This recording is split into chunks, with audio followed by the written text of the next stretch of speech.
Kenalkan, nama saya Intan Histriana Tanjaya dari kelas 12 MIPA 2. Di sini saya membahas materi tentang arus bolak-balik atau AC. Arus bolak-balik adalah arus listrik yang memiliki arah arus yang berubah-ubah secara bolak-balik atau arus dan tegangan listrik yang besarnya berubah terhadap waktu dan mengalir dalam dua arah. Besaran dalam listrik bolak-balik. Pertama, tegangan dan arus. Tegangan dan arus bolak-balik merupakan tegangan yang nilainya berubah-ubah. Waktu persamaan umum untuk arus dan tegangan bolak-balik seperti berikut. Ini adalah persamaannya atau rumusnya. Nah, dalam tegangan dan arus dibagi dua. Ada arus dan tegangan efektif. Nilai efektif arus tegangan bolak-balik adalah nilai arus dan tegangan bolak-balik yang dianggap setara dengan arus dan tegangan searah dan menghasilkan sejumlah kalor yang sama ketika melalui suatu penghantar dalam waktu sama. Ini adalah persamaannya. Selanjutnya, arus dan tegangan rata-rata. Harga rata-rata arus bolak-balik adalah harga yang dianggap setara dengan harga arus searah yang tetap untuk memindahkan sejumlah muatan yang sama dalam waktu yang sama. Ini adalah persamaannya. Selanjutnya ada contoh soal dan pembahasan tentang tegangan dan arus. Sebuah rangkaian arus bolak-balik memiliki harga tegangan sebagai fungsi waktu, yaitu V sama dengan 50/2 sin 50T. Hitunglah tegangan efektif dan tegangan rata-ratanya. Di sini kita bisa melihat jawabannya. Hasilnya adalah 100/2 per P volt. Ini yang tegangan efektif dan tegangan rata-ratanya. Yang selanjutnya, impedansi merupakan besaran dengan nisbah dan perbandingan antara tegangan dengan arus. Impedansi terkait dengan sifat menghambat arus. Lawan besaran ini adalah admitansi, yang artinya perbandingan arus listrik efektif terhadap tegangan efektifnya.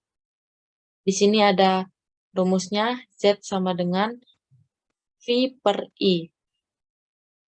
Impedansi dan admitansi dibedakan menjadi 3, yaitu impedansi dan admitansi, resistor, induktor, dan kapasitor. Contoh soal dan pembahasan impedansi. Di sini terdapat soalnya, yaitu terdapat suatu perbandingan antara kuat arus dan tegangan dengan nilai berturut-turut, yaitu 5A dan V. Tentukan harga impedansinya. Jadi hasilnya adalah 5 ohm.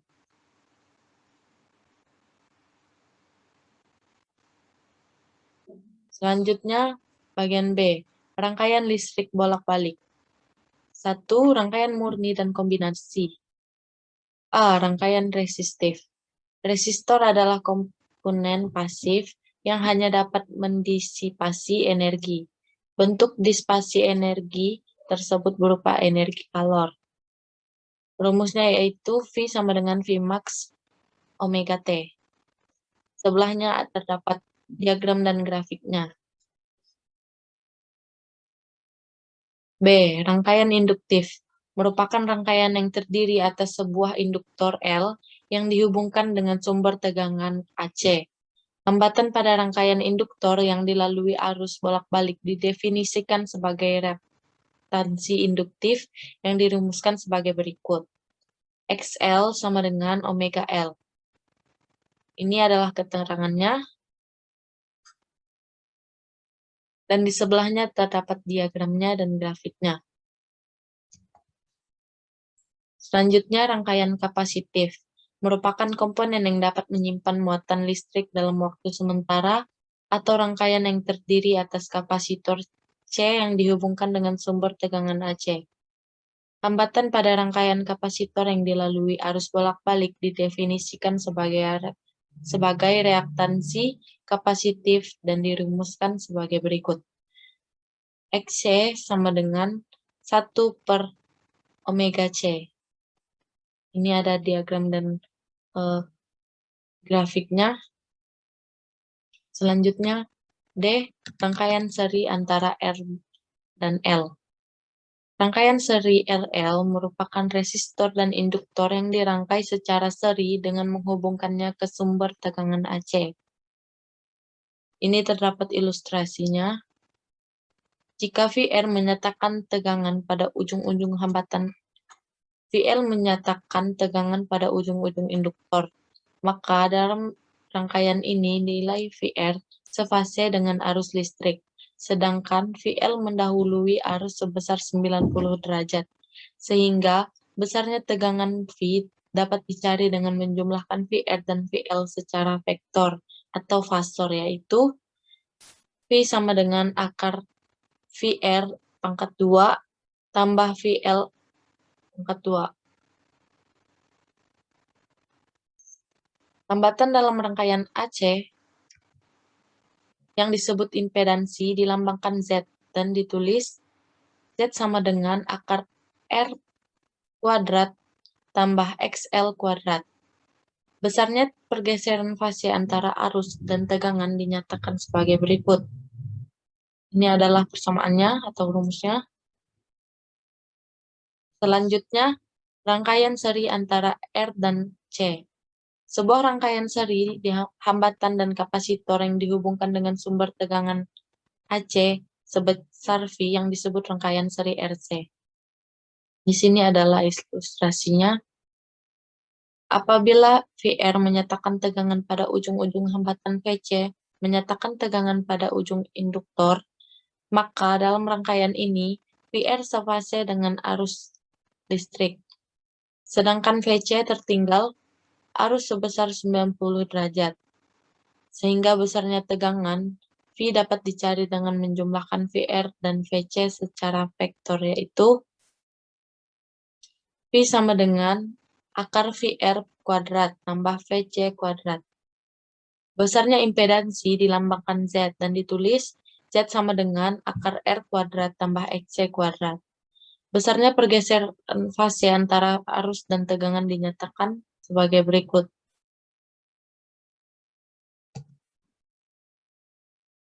F. Rangkaian seri antara L dan C. Rangkaian LC dapat bersifat induktif dan kapasitif. Di sini adalah persamaannya. Dengan cara yang sama, RL dan RC, maka terdapat persamaannya di bawah ini.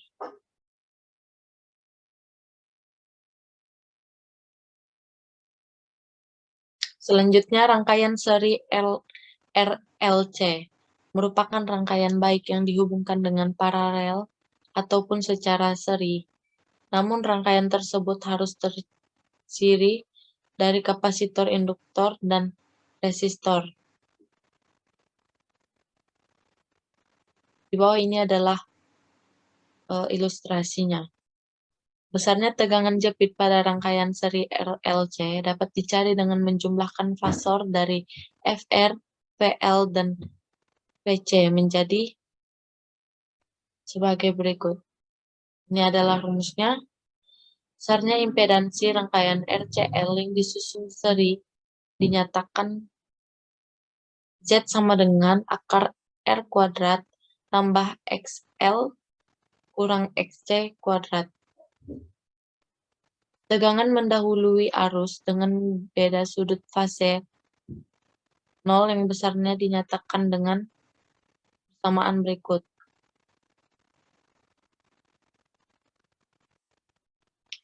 Ini adalah contoh soal rangkaian murni dan kombinasi. Bisa kita lihat yang hasilnya adalah 130 V atau volt.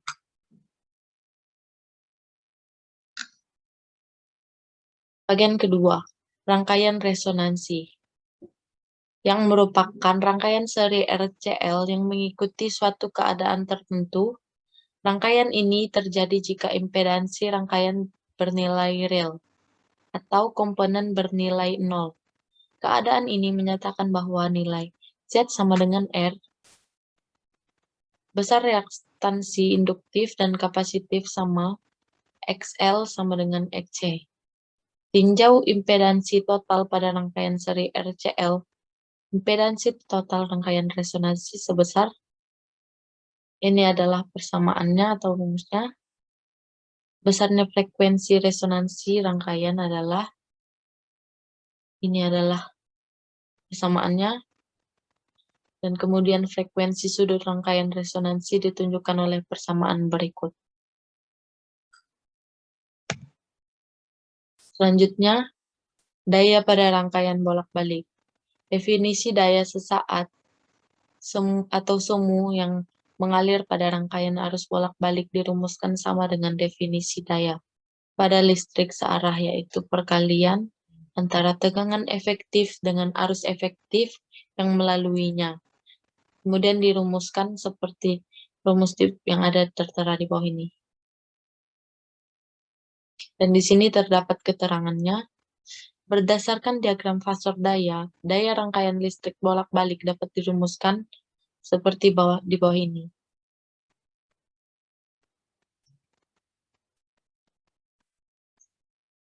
Dan yang terakhir, penerapan rangkaian listrik bolak-balik. A. Tuning adalah salah satu bagian dari sebuah radio yang berfungsi untuk memilih salah satu frekuensi pemancar yang ada di udara ini. Kapasitor atau kondensator variabel menjadi komponen penting dalam rangkaian ini. Selanjutnya ada filter, yang merupakan rangkaian penyaring frekuensi. Filter ada dua macam, yaitu aktif dan pasif. Filter pasif mampu melakukan filter terhadap sinyal masukan sekaligus melakukan atenuasi atau penguat terhadap sinyal output. Filter aktif memanfaatkan komponen aktif seperti transistor dan penguat operasional. Sementara filter pasif hanya melakukan penyaringan tanpa memperkuat sinyal output. Filter pasif cenderung memperlemah sinyal masukan karena adanya energi yang terdisipasi saat proses filtering atau penyaringan berlangsung. Sekian penjelasan fisika dari saya. Terima kasih. Fisika gampang, asik, dan menyenangkan.